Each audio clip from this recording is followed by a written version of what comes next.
Welcome to another edition of the Best Business Minds, where we interview business leaders and academics that write thought-provoking books. I'm Marc Kramer, serial entrepreneur who consults with family businesses and entrepreneurs. This is our 105th show today. Today's guest is Jeff John Roberts, author of Kings of Crypto. I really enjoyed this book. I've been bringing people on for the last 2 years to talk about crypto and get a better understanding of it. And each time I learn it a little bit more, as I think everybody in the audience does as well. So Jeff, let's start with talk about your professional background. Well, thanks. First off, thanks, Mark, so much for having me on and, letting me share the story of the book with your listeners. My background is I'm a recovering lawyer who went into journalism and tech journalism in my 30s. And in the course of that, I discovered Bitcoin and cryptocurrency, which I began reporting on in 2013 while covering tech more broadly. But as crypto kept getting bigger and bigger, it sort of became a core part of what I reported until I sort of went all in on it. And today, that's what I do. I'm the executive editor of a leading crypto website called Decrypt. And, I cover finance and law and crypto and how it touches the rest of the world, including the economy, politics, culture. And I suppose that's what I do. And so why did you write this book?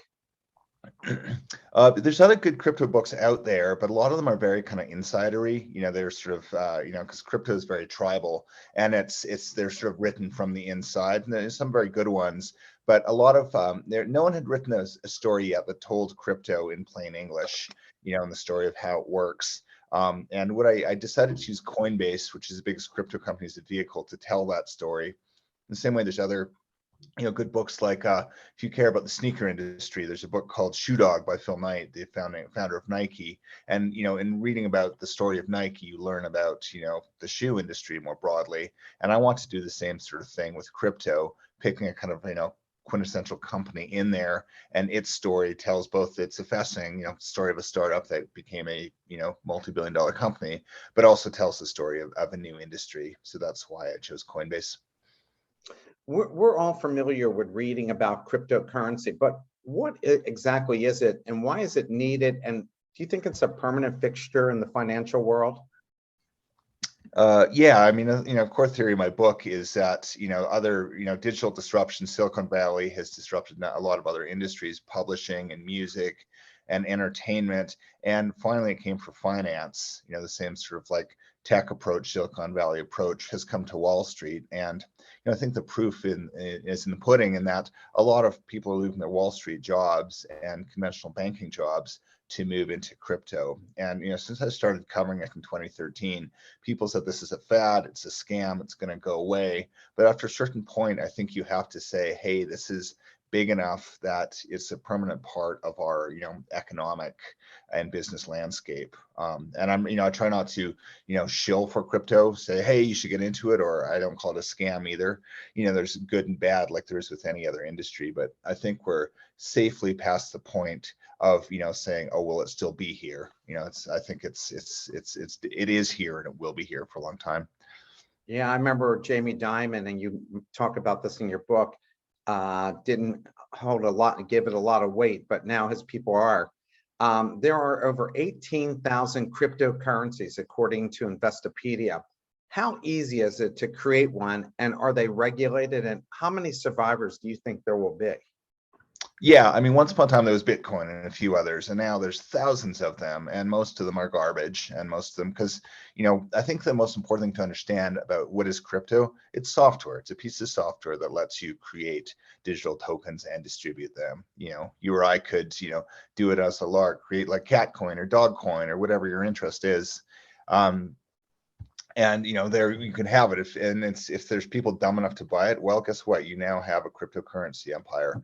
But a lot, so that's most of them, unfortunately. But there are some that are dedicated to kind of solving a problem and harnessing the power of blockchain and Web3 technology, which we can get into later, that are, I think, very much legitimate. So don't go out there and buy the first cryptocurrency you see.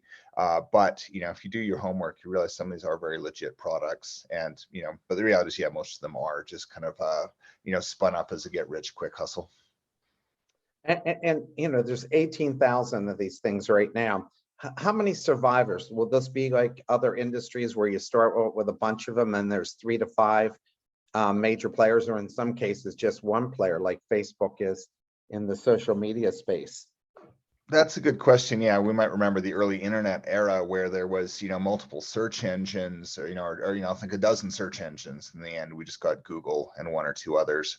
In the case of crypto, there's going to be Bitcoin. What we say at Decrypt is Bitcoin and Ethereum, the second biggest one, will definitely be here in 5 or 10 years. The other ones, who knows?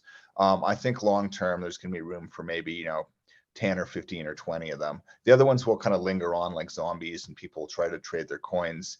But as terms of a sort of a flourishing day-to-day, ecosystem, I think, yeah, probably more like 5 or 10 is realistic. You mentioned in the book that most startups are at least a 2-man teams. Why is that? Is that better than a sole founder, as you have been studying entrepreneurship? Yeah, as it's I've covered Silicon Valley for a long time, the tech industry before the crypto industry, and these people who start these startups work like maniacs. They to make it. They often work 16 hours a day, and I think it's psychologically very hard too, because you're putting your reputation, you're often putting your personal fortune on the line, and if it doesn't work, I think it's a very terrifying thing. And that process, I think, is exhausting. So I think having a co-founder means you can spread the work around, but equally important is having the sort of psychological support of going through the very intense process of being a startup, and trying to make it, because reality is most startups fail. So I just think it's easier to survive this whole process if you have someone to do it with. Yeah, I've done 25 startups, and when I've had partners, it could be bad or good, but in most cases, it's really nice to have somebody to talk to about these things. A question from the audience: which one is your favorite of these cryptocurrencies, and how do you feel about mining Ethereum with hardware like Bobcat Miner?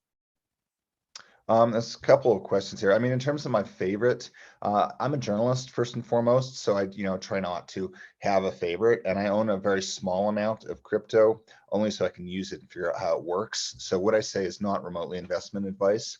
I mean, Bitcoin's probably my favorite because it's the first one and the most established and has the most interesting stories associated with it. But of the newer projects, Ethereum has changed the world of computing and changed a lot of things.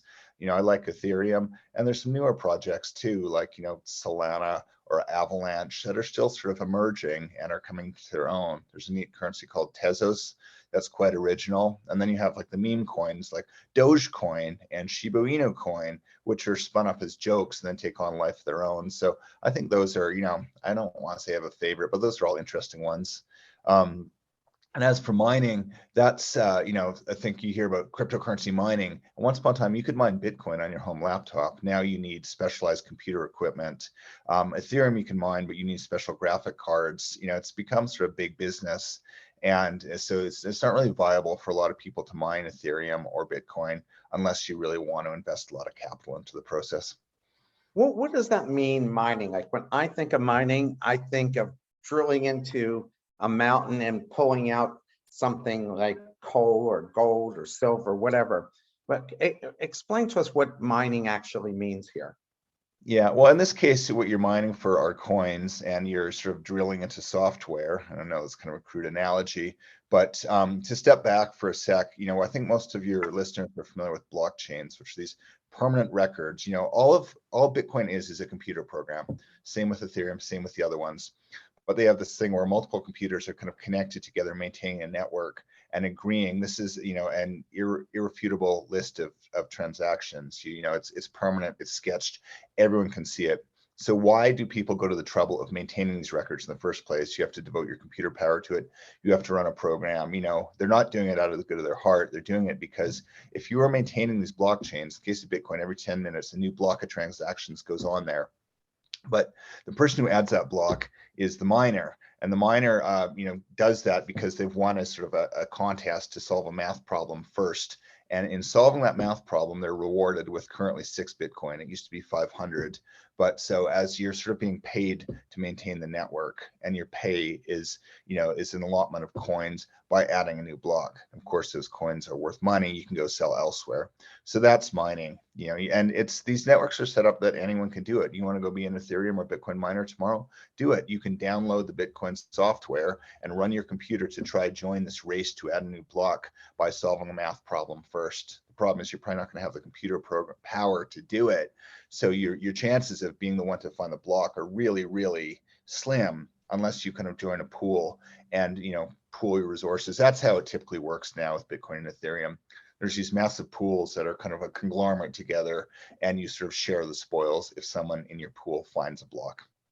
You even mentioned your book, and I watched Billions, and Bobby Axelrod, the main character up until this season, his son essentially killed the electric grid by mining for, I guess, Bitcoin, where he took over all the computer power and electricity in a city to go and do that. This stuff requires to do it in a significant way, right? A lot of computer power and electricity. Yeah, I mean, once upon a time, you could mine Bitcoin on your phone or your laptop. Now you need, they're called, sort of specialized ASIC chips, not to go into the details of computers, but, most of us, there's sort of, general, chips that do all sorts of things. But for specific applications like gaming or like cryptocurrency mining these days, there's chips made just for that. They're optimized to do that. And so, if you have these chips, your chances of, solving the computer math problem that Bitcoin requires, you have a lot better chance with those. And these are actually kind of big machines. The real some of these entities are like a big server farm. There'll be a whole warehouse full of machines just grinding to mine Bitcoin. And yeah, that's very energy intensive. And that's why Bitcoin's sort of controversial. Depends what you're plugged into. If your Bitcoin mine is plugged into like, a hydroelectric dam, that's probably fine. But when you're sort of, burning coal to mine Bitcoin, environmentalists, I think correctly have an objection to that. Yeah, I can imagine that they're going to have an objection to that. Another question from the audience: how can crypto benefit a startup? Well, I mean, if you're a crypto startup, obviously that's what you want to be in, and some startups, pay their employees in crypto, especially if you have an international workforce. Crypto is very easy to move around. It's borderless money. I think most of your listeners probably done a bank transfer, and having to wait like 3 days, wire transfers is expensive, it's inconvenient. Crypto is a lot faster, so I think it's a superior technology for payments. And there's other blockchain applications to experiment with. A lot of people dabble in crypto because it's the hot thing and it sounds cool, you're involved. But yeah, I think it's worth asking, like, how is this actually going to help you? And if you're a pure Bitcoin business or pure crypto business, obviously you're in it. But for like if you're a business selling vacuums, I don't think you need crypto right now.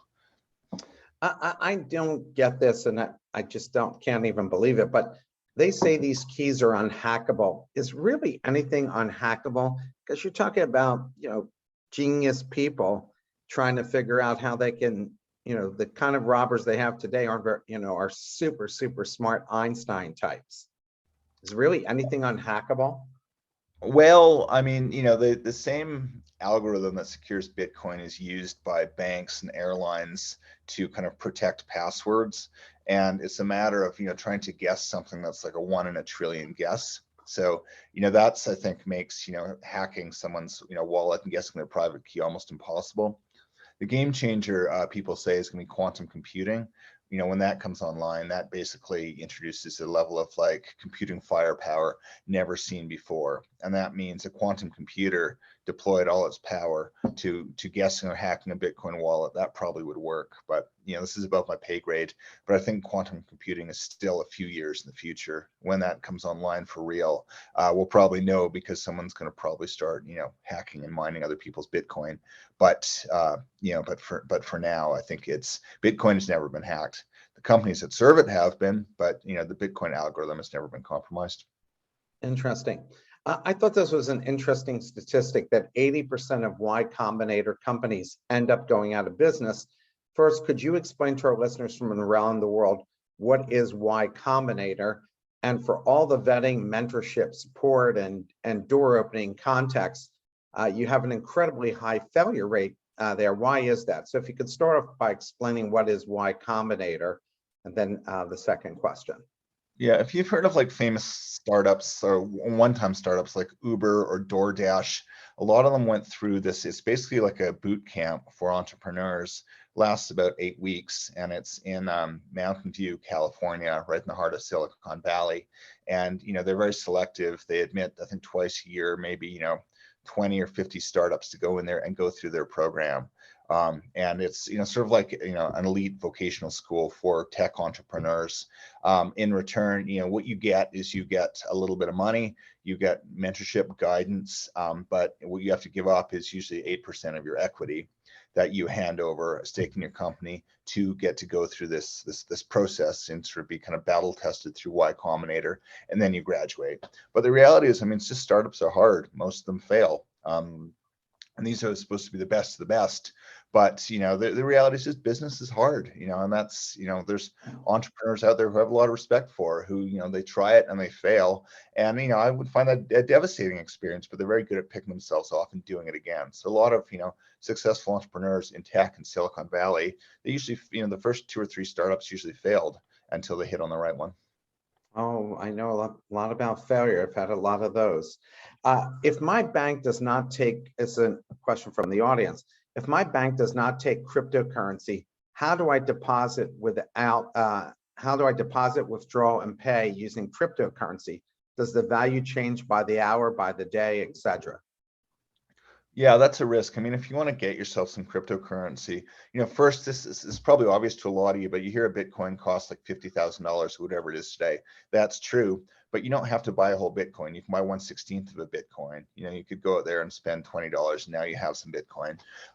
But to pay it, you need to use it, you need a wallet, a digital wallet. It's a bit like online banking. And you can either get your own and manage your public and private key. That's more secure, it's more private, but it's more risky. Or you can rely on a service like Coinbase or Gemini or Kraken or FTX to do it for you. And then in that case, it's very much like online banking. You have a wallet, and you just simply send crypto to someone else's wallet. They make it very easy to do. But yeah, you can't send it directly to their like Bank of America account. But in terms of the other part of that question is the volatility. Yeah, that's why crypto is not especially practical. You might buy Bitcoin and it's $50,000. Oh, next week it might be $40,000. So it's risky. Transacting in a currency that's volatile like that. What a lot of people do is something called stable coins. They're pegged to one, to be $1. So, one stable coin, there's different types of them like USDC or Tether. You get one, and that's basically a synthetic dollar that moves around the same way as crypto, but without the volatility.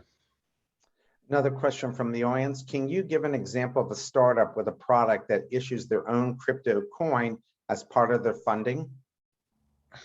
Yeah, there's a wave of, a few years ago, there's something called ICOs, initial coin offerings, and they would say, hey, we're going to build this product to do X, a superior like cloud computing system or a word processing system or a prediction market. And if and as part of these launch, they would issue these tokens and you'd buy them up front. And that meant when the thing was built, you would have these tokens you could use, but also as a form of speculation. So people, bought and sold these coins as a form of fundraising. And that sort of changed the nature of the way, companies raise money. In the past, you'd have your startup, you'd get a seed round, you'd go out and kill yourself and hope people would believe in you enough to invest you in another thing. This kind of flips it on its head. It's like, hey, I'm going to build this thing in the future. Here's 1 million tokens, everyone buy them, please. And then I would, be rich. And it's almost a problem because these people aren't as motivated. If you raise $200 million without having built anything, it's maybe harder to get out of bed and bust your ass like you did in the past.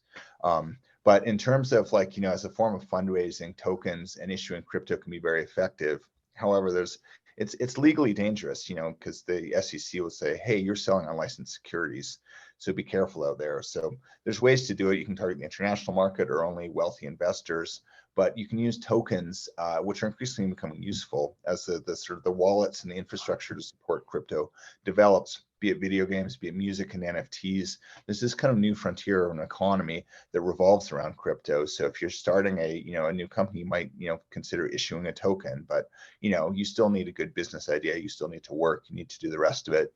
There are people who's unfortunately most of them in crypto, it's like fly by night thing. Hey, buy my token. Here's a bunch of promises.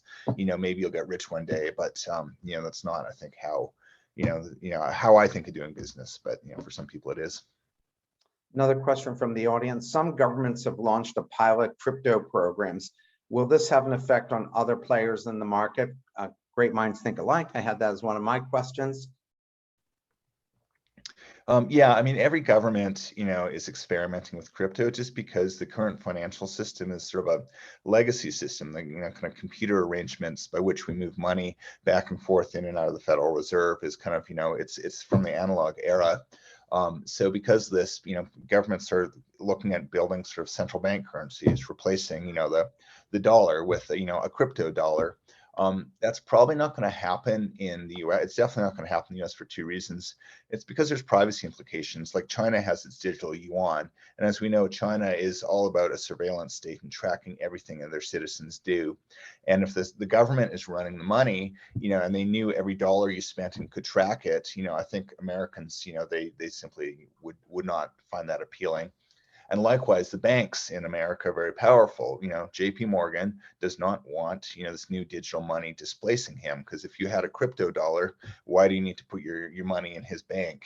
So for that reason, I think we're not going to see like a full-blown government cryptocurrency. What we're more likely to see is the government encouraging banks to start using stable coins, just because it's a lot more efficient way to move money. And it's got big implications for the stock market too. This is kind of in the weeds, but settling and clearing stock trades on a blockchain, they're experimenting with this already, and it makes a lot more sense to do it that way. Because the reason we had these meltdowns with Robinhood and like the meme stock friends you might remember from a year ago. Yes. It's because there simply isn't the infrastructure on Wall Street to process that volume of transactions. If you use a blockchain, it's no problem. But using this legacy system and clearinghouse, it just can't keep up with the trading these days. I got to believe that these banks would be still fine, because without the banks, how do we go get a mortgage or borrow for our companies, or any of the reasons that you typically would use a bank for beyond just them holding the money? And somebody's got to give you a rate of return on that money as well, regardless if it's 0.5% or it's a greater number. So I wonder how that's going to work out. Here's a question from the audience. How would you personally feel if your compensation for your journalism is made to you in crypto instead of dollars? Well, I mean, if I'd done that 10 years ago, I'd be very rich. If you look at the price of Bitcoin, it's, when I first reported on it, it cost $70 to buy Bitcoin, and now, what it is. But, journalists are sort of fairly risk averse people, believe it or not. And, I would be reluctant to go all in on crypto just because it's so volatile. I believe Bitcoin and Ethereum will remain. However, is it possible Bitcoin could crash to $10,000? Yes. Could it go to $100,000? Yes. But, for just day-to-day purposes, I would probably be a little uneasy in going all in on crypto. But in the same way, there's, I think if you, the theory of investing is diversification is good. If you look at what's in your 401k, your retirement plan, the advice is, buy some stocks, buy some bonds, buy some overseas stuff. And that's how I see crypto. It's an asset that should be part of your larger wealth, but it would be foolish to go all in, just like putting all your money in gold or all your money in Florida real estate. Probably not a good idea, even though, you might get lucky and, get very rich from doing that over the next year. Yeah, Tim Draper told me years ago when it was like $200 a coin, Mark, you got to buy some of these coins. And I'm like, God, it's already $200 a coin. He said, yeah, but it's going to go to $20,000 a coin. Who would have guessed it would have gone as high as $60,000 a coin? So again, it's unpredictable. How many different places is one's Bitcoin total located? Is it one place that if the computer gets destroyed, is my money gone, or is it housed on hundreds of computers? How does that work? Well, the blockchain, provides a record of every Bitcoin and who owns it, and they create kind of like an address, or just a bit of, computer code that will identify the person who owns this key or this wallet has this Bitcoin. So if I blow up your laptop, then well, it's still out there. If you've lost a private key, however, you're in trouble. That's why most people rely on custodians like Coinbase to do that hard work for them.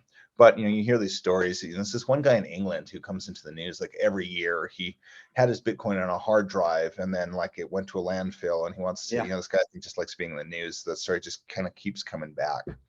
You can store your Bitcoin that way. You can, if you want to do it yourself and not rely on Coinbase, you can have your own software wallet, but it's up to you to remember that private key, which is this, scramble of like 64 letters you can never remember in your head. Or you could use a hardware wallet, and that Bitcoin would be stored in a hardcore wallet. It's like a USB key, or it could be a laptop. And that means you can only access it when that device is connected to the internet. But that's up to you to both remember the key and not lose the device. If you lose it, that Bitcoin is gone. That's why I use Coinbase, because I'm afraid like that guy who has what, 3 shots left. He has like $75 million sitting in his wallet, but he can't remember the code. And of course, I would have put that code in like 10 different places for fear of something like that. You wrote about a pretty significant amounts of fraud happened on Coinbase. Where did the money go, and does that still happen today? And what stops thieves now from stealing? I mean, if you're gonna get hacked, you're gonna get hacked. I mean, your bank account can get hacked if someone tricks you into handing over the password. So today, that's what most of the hacks consist of. In terms of like people getting into Coinbase and robbing Coinbase of the funds you have there, the chances of that are very, very low. Coinbase got hacked once in their first year. And $250,000 got stolen. But now, I mean, their security operations are so sophisticated that a hacker maybe would get in, but I don't think they'd get, they wouldn't get the mother load as used to happen in the early days of Bitcoin. There's this famous exchange called Mt. Gox. That was the biggest Bitcoin trading platform, and a hacker got into it and basically drained it all, almost killed Bitcoin. But that was more like 8 years ago, and the chances of that happening now are very, very unlikely, especially as the security is better. A lot more companies are using it. So the wilder, you can still get scammed, but when you hear about people losing their Bitcoin now, it's usually because they got tricked into handing over their private key, or handing over information that let people get into their Coinbase account. You could spearfish me and pretend to be my bank and trick me into giving up my password, and then you'd be in my bank account. It's not really that much different from Coinbase or those other exchanges. How do companies like Coinbase attract the smartest and most talented people, and how can other startups do it? Because when you read about the backgrounds of these people in your book, these people are, they're the people putting people on the moon or beyond. Yeah, that's what I find very interesting about crypto, and I think a signal it's going to be here to stay. The best minds in tech and engineering and economics are all going into crypto. They're one of the founders of Coinbase. Well, Brian Armstrong is the founder. He electrical engineering degree, computer science guy, Airbnb background, but his co-founder, probably more impressive, guy named Fred Ursum, who is at Goldman Sachs, but also a very good computer programmer. And he left Goldman Sachs because he was frustrated because they were too slow on the technology front. So people like that who really have that entrepreneurial thirst and want to sort of work for themselves and build a company are all going into crypto. I mean, not every last one of them, but 8 years ago, some of the people in my book would say trying to introduce Bitcoin to discussion at Harvard Business School, and the professor would be like, no, that's a fad, go away. Now all of these schools have classes in blockchain. So everyone coming through college right now, there's a very good chance, they will leave having taken a class in blockchain, which just reflects how, deeply it's become part of, as a career path and the future of finance and economics and business. Question from the audience. In the future, do you think banks will be the crypto intermediaries, or do you think banks and crypto service providers will remain separate entities? And does Biden's executive order change your answer on crypto's trajectory? That's a smart question. I think it's TBD. The banks have a lot more juice in Washington and have their hands heavily on the Biden administration's crypto policy. And within the case of the Biden administration, he's taking a lot of his cues from Elizabeth Warren and the progressive left, who seem to hate crypto because they seem to view it as a scam or through the prism of consumer protection. A lot of people in crypto find this very patronizing, saying, hey, crypto offers an opportunity for me to invest, make money, get a better return. And the banks, what are their high yield savings accounts are paying 0.5%, at a time of 7% inflation. So, I think a lot of people are like, stop protecting me from crypto. And I think there's a point there. But as for the executive order, I think, it's always a big deal. Can you imagine the president 10 years ago, the president of the United States making an announcement about crypto and Bitcoin? He didn't even know what it was. And today, as executive order. But that's, I think, more, all he did was tell his agencies to come up with a more kind of coherent policies. So, the Treasury Department, the SEC, and so on, to just kind of keep figuring out what to do with crypto, because it's gotten so big that the US government understandably does not want this parallel financial system that, to eclipse the US dollar. And it's far from there yet, but, increasingly it is. So I think the Biden administration is trying to figure out how to get its arms around crypto, and it's just using a lot of these agencies to try to. The encouraging thing in the order was they recognize it's an innovation, and they want some of that to stay in America. This is what happened with the internet, like 25, 30 years ago. A lot of people condemned the internet because it was for porn, it was for crime, it was for fraud, and a lot of the initial reaction was like, and plagiarism was to like, how do we stop the internet? And the US, I think, was very prescient in passing a pair of laws that allowed the internet to flourish in the US, while reining in some of the bad elements. But because of that, we had Silicon Valley in the US. And I think, it's a mixed bag of Facebook's good and bad, but there's no getting rid of it. We're not putting the internet back in the bottle. And the same thing for crypto. And hopefully Biden's order will let the US reap the best of crypto while kind of, driving some of the worst elements away. You're at a crypto conference now, right? I am, yeah. I'm in Jackson Hole, Wyoming, with a bunch of Ethereum people. And did it just start? No, there's in the series of these crypto conferences. What happened is a lot of the early crypto people got very rich. You bought Bitcoin or Ethereum, and 6 years ago, and you bought a lot of it. There's chances are you're a millionaire or possibly a billionaire. So these people have a lot of influence. They go on to start other companies, and they love crypto because it made them rich. So, they're increasingly becoming a force in politics and elsewhere, for better or worse. A lot of these people have a staggering amount of money. So, Is there anything you've learned at this conference that would be good for us to know? Well, rich crypto people like to spend their money in interesting ways, but no, there's also been some sort of substantive discussion about the future of it, how to make it more usable, because the amount of innovation in Web3 is just staggering. There's so much money going into it.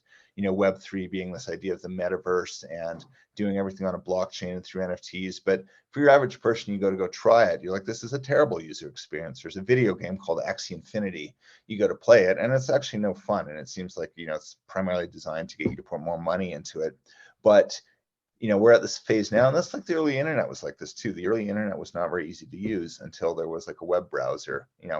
Some of you listeners might be old enough to remember AOL. That was the internet. You would get a CD, and then be like, here's 100 websites you can go to, and that was the internet. And you relied on AOL to guide your way. And then it just sort of became, and then there started becoming killer applications like email, watching videos, and the Web3 world is sort of building this slowly, but we're still a year or two away from it being appealing to ordinary people. There was an incredible failure with Mt. Gox, and I think everybody remembers reading about that, which held over 150 million cryptocurrency. What did they learn from that failure? Why did it fail, and what did we learn from that? Mt. Gox, I think what was it, like 2014 or 2015? Everyone put their money there. It was based in Japan, and that's where the world went. People would send wire orders of cash, and in return would get a credit to their Bitcoin account, and that was the biggest game in town. But the guy running it was a bit of a dilettante. He didn't take care to secure its infrastructure, and it got hacked in a massive way. Someone just stole the Bitcoin. So obviously the lesson there is, if you're running a crypto company, you're in charge of other people's money. So be very damn careful. And some of the world's best hackers are using it, and you're not just looking for, private hackers trying to line their pockets. North Korea, it's obviously a terrible government in place. They've told their army, hey, if you want to be paid, go pay for yourself by hacking other countries. So North Korea's got very good crypto hackers. So does Russia. So there's a lot of criminal syndicates. It's a full-time job to try to rob people's Bitcoin. You see, ransomware is a lot of that's being, enabled by the ease of cryptocurrency. I should add, though, that the tide's turned a bit, and that there's now governments are much, much better at finding this and defending it. We saw a couple weeks ago that couple in New York. There's another big hack called Bitfinex, where they stole like $4 billion 4 years ago, and they screwed up their own security, and they got basically the U.S. government hacked them back. They found their private keys and robbed them. So we're in the situation. This is becoming increasingly common where the U.S. has gotten very good at the law enforcement's getting good at holding their own, and in some cases hacking back and stealing, the plunder back from the hackers. So it's a wild world out there. I like it. I like that. That sounds like a good movie, and we're seeing lots of that more on TV all the time. 10 years ago, men accounted for 95% of the ownership of Bitcoin, and I looked up yesterday that percentage has not changed in 10 years. Why is that? I don't know. That's I'm kind of above my pay grade. I want to be careful with what I say on sort of, the realities of gender. I do know that the tech industry, which I covered for a long year, is very male dominated and broy. And crypto is even more so. And I think there's sort of two factors. I mean, the more controversial one is, I think women are, less inclined to go into, cryptography and mathematics, which is a lot of what attracts crypto people or crypto entrepreneurs. But part of it's cultural too. They make it sort of the people who started it are often do not design their products to be very attractive to women. A lot of the culture is there's some misogyny in the culture, so I think for that reason women are less inclined to get into it because it's an off-putting milieu. However, that's changing rapidly. Like platforms like Robinhood, the stock trading app, I think their percentage for women users is like 30%, because part of it's how you design your products to make it welcoming to men and women don't necessarily respond to the same cues or interact with technology the same way, although obviously they do in a lot of ways. But there's so I think there's more crypto entrepreneurs out there who are women, and I think that's going to change gradually once the technology is they design it in a way that's more sort of attractive and intuitive to a broader amount of people. And then also the culture of crypto changes to be more welcoming to women and less misogynistic. Coinbase stock is, and I'm a shareholder of Coinbase, stock has dropped almost in half from its high. Is this a sign that this is a fad, or it's just a sign of the times as everything is in upheaval due to the Russian invasion? I mean, the Coinbase is a stock like anything else. When the market tanks, it's going to go down too, whether it's because of a Russian invasion or the pandemic or something else.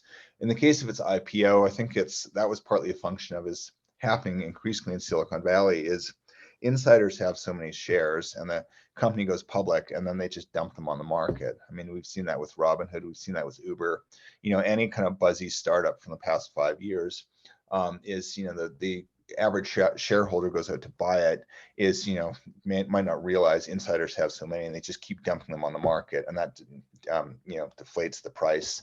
But I think it depends how you look at business. If you look at the fundamental of Coinbase as a business, I mean, like Uber, how many years is it later and they're still losing money? Coinbase is making a ton of money. They're very profitable. And also a lot of Wall Street analysts haven't quite figured out what to make of Coinbase. The thing is like, oh, price of Bitcoin's gone down. Well, better, dump Coinbase because Coinbase is Bitcoin exposed. But I think you have to really start looking at Coinbase as a company a bit closer and realize, when there's the price crashes, they make money because they make money off volatility and trading. And increasingly, they're getting into other lines of business like lending cryptocurrency or NFTs. And I think they've just got such a big customer base. I think you have to start detaching the prospects of Coinbase from the price of Bitcoin. I mean, there's going to be a correlation, but increasingly it's becoming less correlated. And I think that's a good idea or a good thing. Why do you often read with high-tech companies that the founders are so driven that they often crush the morale and many of the best people burn out and leave? Because you kind of studied that in your book. Yeah, I mean, if you start a company, it's your, I talk to founders a lot, and they usually describe it as their child, and that's what they care most about in the world. But I think most of us have a job, and hopefully you like your job and you find it engaging, but it's not your whole world. You people, you've got your hobbies, you've got your friends, you have your family. But for a lot of crypto founders or startup founders, their startup is their life. And so, they will drive their early employees. And in the best case, those other employees share that mission because they're all trying to succeed, build a product, and, get bought and get rich. But, if you're just sort of, there because, it's your job, and you probably don't care as much as the founder does, it can be exhausting working with these people because, their sense of their perspective is probably in your view a little warped. And you don't want to spend 16 hours a day and all day Saturday and Sunday on this project. You probably want to go to the park with your family or something like that. But the culture of Silicon Valley startups is frankly kind of brutal, and it's not for everyone for that reason. Question from the audience: how does Bitcoin make money? Is it the difference in price between the buy and sell amounts? Do you mean Coinbase? Bitcoin. Well, I mean, Bitcoin just kind of exists. No one really runs Bitcoin. It's a computer program, and people mine it. And if you mine more Bitcoin, you make money off that. But in terms of like the price of Bitcoin, I think it's driven by it's it's hard to say. It goes up and down in response to macroeconomic shocks, government action, things like that. But Bitcoin itself is a decentralized computer program that isn't owned by anyone anymore. I think some of the early insiders, if you're first with many crypto products, you amass a lot of coins and then dump them later for a higher price. You acquire them low, sell high. But Bitcoin itself is not run by anyone. Bitcoin is a decentralized computer program, this form of money that is not controlled by a central bank or anyone. So in terms of it making money, it just is. It just exists. It'd be like asking, how does gold make money? Well, I mean, like there's a finite amount of gold, but it sounds like there's an infinite, potentially an infinite amount of Bitcoin. So like if somebody, takes an entire state in the United States and says every piece of ground on there is going to be used to mine Bitcoin, couldn't they crash the market by flooding the market with Bitcoins? No, because the way the Bitcoin algorithm's designed is it only creates a new block every 10 minutes or so. And with that block, the new Bitcoin comes. If you find the block, you get a reward. In the early days, you got 500 Bitcoins for finding that block. Then it was 250, and then it was 125, and it gets cut in half every few years. Now it's 6. So that's what you get. So sure, you could devote the whole state of I don't know, Texas, and use all the oil and all the solar energy to throw it all at Bitcoin. But what would happen if you did that? The algorithm that runs Bitcoin would get harder, so you can throw more computer power at it, but it's still designed to only spit out a new block every 10 minutes. So in that sense, and there's only 21 million Bitcoin. Most of them have been mined. I'll have to check. It's like 18 or 19 million of them have in mind already. And by 2050, that's I think at that point they all will have been mined. Unlike a central bank, which will print more money all the time, the supply of Bitcoin is finite, it's defined, and I think that's what makes it appealing to a lot of people. Question from the audience: how does Coinbase actually make money? Coinbase makes money on trades in the same way a brokerage does. Like, you might be Fidelity or TD Ameritrade, when, now it's like officially no commission, but obviously they make money on the spread. And that's what Coinbase does too. They will charge you a fee of like $2 commission to buy your Bitcoin. And then, they might also make money on the spread too, between, what they acquire it for and what they sell it for. And increasingly, so yeah, it's no different than a stock brokerage in that way. However, they're finding new lines of revenue, like in terms of like storing people's Bitcoin. As more big businesses and hedge funds buy it, they need someone to secure it. So Coinbase, that will put it in their vault for you for a fee, and they have some other revenue lines coming up too. Another question from the audience: many people thought crypto would be a safe haven like gold, but recent events are not confirming that. Your thoughts? I mean, is gold such a safe haven? It's gold. The price of gold's volatile too to macroeconomic events. And I mean, I think if you look at the history of Bitcoin, the price, it will go into a big frenzy and be a bubble and then pop, and it'll crash and crash. And that's happened multiple times over the years. But what I'd observe is that every time there's a crash, it's less dramatic than before. In the early days, Bitcoin, it was like $30, and that crashed to $2. The most recent case was, I think, in 2017, it went up to $20,000 and fell to $3,000. And then last year it climbed up to 60,000 and it fell to like $35,000.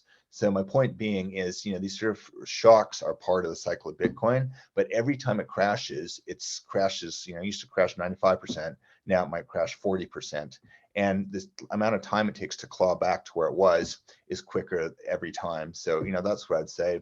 Yeah, like any other asset, the price is going to go down. If there's an invasion or a plague like we've experienced the last few years, price everything goes down. So, in terms of gold, though, it's a generational thing too. A lot of younger people look at Bitcoin as digital gold, treat it the same way because it's more practical, easier to move. But, it just depends on your view of the world. If the world's going to hell, gold's probably a good investment. But, a lot of people would say Bitcoin is too. Question from the audience. What happens when all the Bitcoin is mined? Is that possible? Yeah, there's sort of a finite date. I think it's like 2050. It's either 2050 or 2051, or 2150. It'll either be like 30 years or 130 years. But what happens at that point? So what's going to happen on the way there is each block is going to spit out a smaller and smaller reward. Once again, Bitcoin in the early days, you got 500 for finding one of those blocks every 10 minutes. Now the reward is only 6 Bitcoin. However, the other thing too, if you're a miner, you get a transaction fee. If you want to have your transaction included with that batch of, the new block, I keep talking about these blockchains, every 10 minutes, new block, that contains Bitcoins for whoever found it, but also contains a record of transactions. And the miners too can make money by, if you want to jump the queue and ensure your Bitcoin transaction is in the next block, you can add a little money to it kind of as a tip or a service fee. The miner will grab that first because they'll get paid for processing it. So the answer is there's a fee structure in the blocks too. So probably when the block reward, the payoff for finding the block diminishes to zero or almost zero, there's still money to be made from these fees. The supply of cryptocurrency is infinite, but the supply of Bitcoin is finite. I think you've kind of explained that answer. Or do you want to add on to that? Well, there's other cryptocurrencies too. There's, I think like Dogecoin is they're going to keep kicking out more, but that's a risk to buy something like that. If the supply is infinite, it's a certain point there's going to be the value will fall out. But likewise, with Ethereum, there's sort of a, there's lots of other cryptocurrencies, but do your homework before you put your money in them. Question from the audience. How are the blocks created? What are the math problems and what is their purpose? How are the blocks created? Once again, it's this network of thousands of people around the world run the Bitcoin software on their computer. It's once again, Bitcoin's a software program. And there's sort of an algorithm in there that creates, it's basically like the math problems are of the sort that it takes, you can only solve them by brute force. They're unpredictable. So you have to just crunch numbers. It's like what times what equals what, or what's the factor. I'm explaining it very crudely. My math is very limited, but if you read about it quickly, it's a hard math problem that you can only solve by trial and error. And then if more people join the network and try to find the next block, that the algorithm will adjust itself and get harder, and make the trial and error take longer to guess. And then if people drop off using the network, it'll get easier. The idea is to encourage a block to appear every 10 minutes. In reality, someone might get lucky and find one in 2 minutes. It might take someone like an hour to find it, but on average, it'll come out to 10 minutes. Another question. Can the average miner still be successful, or is it only the big computer networks? I'd say only the big computer networks realistically. There's kind of a nice story a few weeks ago about some guy on his home computer he was part of the Ethereum network and he was trying to mine too, but put it this way, it's sort of like the big, people, it's sort of a lottery to guess. Imagine like, you get like one of those balls from a lottery machine and your chance of it being drawn, if you're mining your home laptop, you probably have one, but if you're mining industrially, you probably have 100,000, balls are eligible to be chosen for the next lottery. So theoretically you can still win, but chances are you're going to sit there and expend your electricity and not get anything. But as a hobby, if you want to try it, go for it. And there's other things to mine as well. And the other thing too, amateur home miners do is you can join a pool. If you have like a cheap electricity source and you have a GPU card that you want to, mine Ethereum with, you can go do that, and you join a pool, and that means you'll be guaranteed some income, because if you're contributing your computing power to the network as part of this pool of like, maybe 10,000 miners, you get your allotment when someone else in your pool finds one. If crypto and blockchain were a baseball game, what inning are we in? That's funny. Everyone likes to say the bottom of the first. I'd say we're probably more like in the top of the third. It's because we're at the stage where crypto's established. It's not going away as a form of money, but the applications, the things you can do with it, with the Ethereum network, the other ones coming online, and sort of rebuilding our, what a lot of the blockchain companies or Web3 aspires to do is, instead of relying on Google or Facebook or Amazon Web Services as a central point to provide all this, the idea is we distribute that computing power across the big networks, so it's sort of decentralized, and we can do a lot of the same functions, and basically run our applications and lives on these distributed blockchain networks, rather than relying on Google, Facebook, Amazon, Apple to carry out all our computer services for us. A question from the audience: by mining, do you obtain cryptocurrency without paying for it? Yes. So if you mine it, you're contributing to this network, and your reward for lending your computing power to this network and adding a block to the network is you get a reward. It's called the block reward. It depends what you're mining. It's Ethereum, a Bitcoin, or something else, and that's what you get. You have to pay tax on it. It's income, it's revenue. But if you want to take a shot at it, yeah, it's, especially if you're in the early days and you found you mined a block of Bitcoin and got 250 Bitcoin, well, you'd be rich today. Interesting. What role is crypto and blockchain playing or will play in the metaverse? The metaverse is kind of one of those sort of buzzword terms, kind of like AI or cloud computing. Metaverse is the new hot thing. But in terms of, and there's who controls it? I mean, Mark Zuckerberg is trying to claim that Facebook's going to own the metaverse, but there's multiple metaverses where you go in. The difference, though, is now, I mean, this stuff's been around for a long time. You might remember like The Sims or Second Life, and these digital worlds you go in. The difference now is everyone's kind of got a wallet you can take place to place, and you've got money to go through there and interact and transact.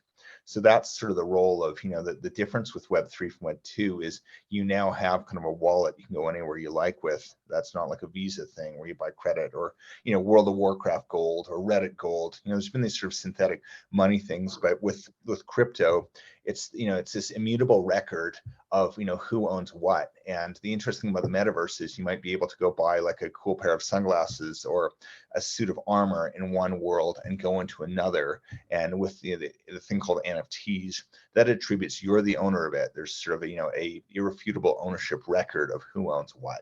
And the metaverse is still, it's largely a buzzword. It's very new. How's it going to work? We don't know.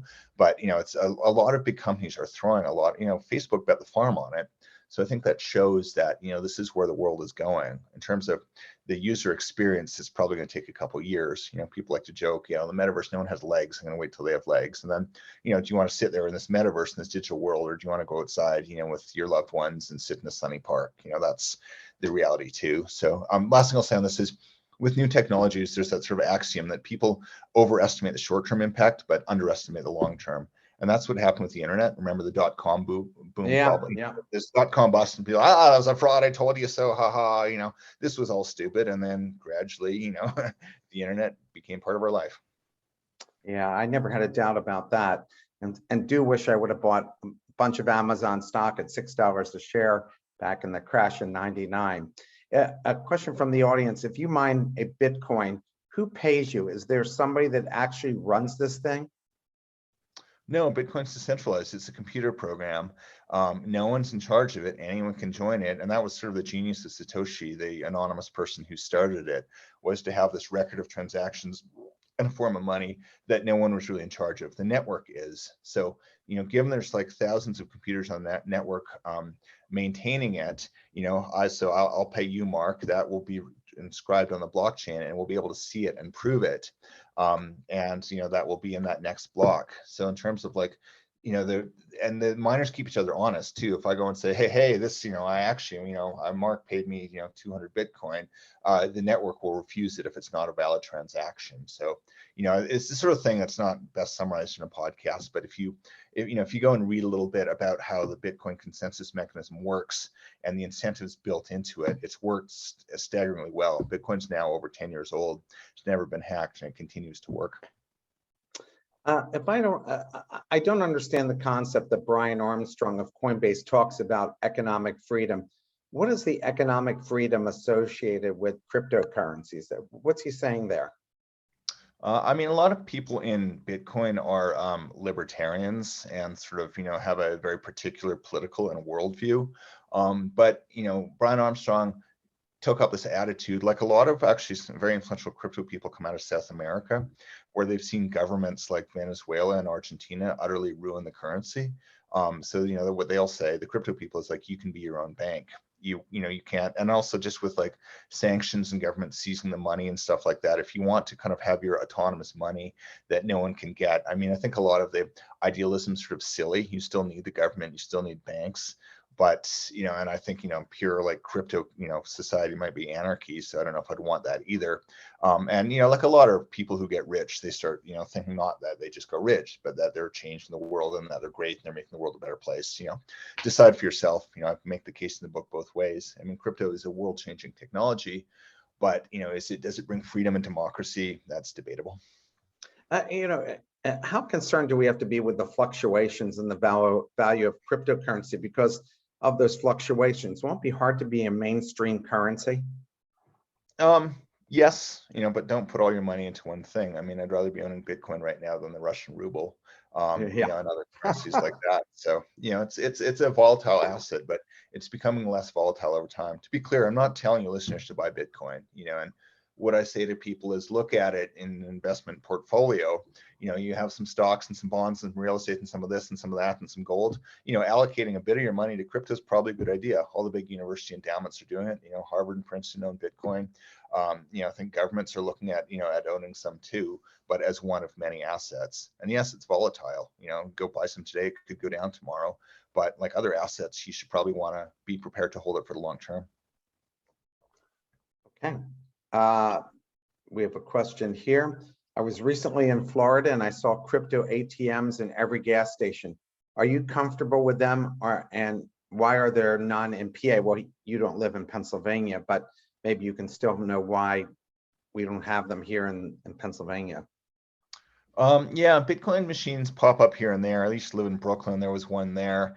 Part of it's kind of like a marketing gimmick, but also it's just kind of a way to get Bitcoin, from a machine, if that's what you want to do. The reality is, I think they're often used they're used by drug dealers frequently. But also in the US, there's like, what people call financial banking deserts, just like there's no good grocery stores in certain, impoverished urban areas. There's also not financial services. So in places like the Bronx and stuff, where the traditional financial industry has been reluctant to go in, or when they do go in, it's in the form of payday lenders. I think a lot of these communities find crypto a better alternative. Same thing for remittances too. I know Coinbase is pushing big into, if you want to send money to Mexico, you can do it through their stable coins or through their Bitcoin. And they've actually set up cashiers like in shopping malls. There's now hundreds of outlets in Bitcoin in Mexico where you can take a code and go redeem the crypto you receive. And the transaction fee for moving crypto around is way cheaper than Western Union, which can be like 6%. Yeah, of course. That sounds great. My last question for you. I don't quite understand the value of non-fungible tokens, which are being used for selling video clips, pictures, memberships to restaurants. I saw Gary Vee is doing that with a restaurant he's opening and other things, and the connection to crypto and blockchain. I even asked a group of late 20 and early 30-something MBAs from Lehigh University, a great school with smart kids, and they didn't see the value either. Please explain, and where is this leading? Yeah, NFTs are a huge bubble right now. A lot of it is just get rich quick and sort of silly. And the joke is, oh, you can just right click it. Why would I have that? But I think there's something deeper to it. There are some sort of like premium NFT collections, pieces of art, something called the Bored Ape Club, where you have the exclusive status of owning one. And, there will be the blockchain shows you are the owner. You can, copy mine, but, it's not the same. I'm the one who owns it, and I can verify I'm the only one who owns it. And I think what we're going to see is these things will sort of take the form of like, private, if you belong to a club, you have like a card that shows you can get in. And increasingly in the digital world, NFTs are going to be part of this. I think sports clubs are leaning into them a lot for experiences, or they'll do promotions where you get the NFT, shows you were at that game. If you care a lot about your team and you went to that famous game, you'll have a record of that, and they'll sell it and package it with a real world thing. Maybe you'll get like, a jersey and an NFT. Like Tom Brady's got an NFT platform to start selling, defining these scarce moments and showing you're the only one. It's the same reason like collecting anything, comics or whatever. Part of it might be you like it, but part of it's because you're the only one who has it and that thing's valuable. Jeff, you're a smart guy to be able to even write this book and explain this stuff. It's a great book, definitely worth a read here. And I'm hoping that you're going to come out with other books in the future that we can have you back. And I thank you for taking time from this conference to speak to us today. Yeah, thanks so much, Mark, and thanks to you. That was a great interview, and to your listeners. Those were some really, really smart, interesting questions. So thank you, everyone. Everyone have a great rest of your week, and we'll look forward to seeing you next week. Take care. Have a great day.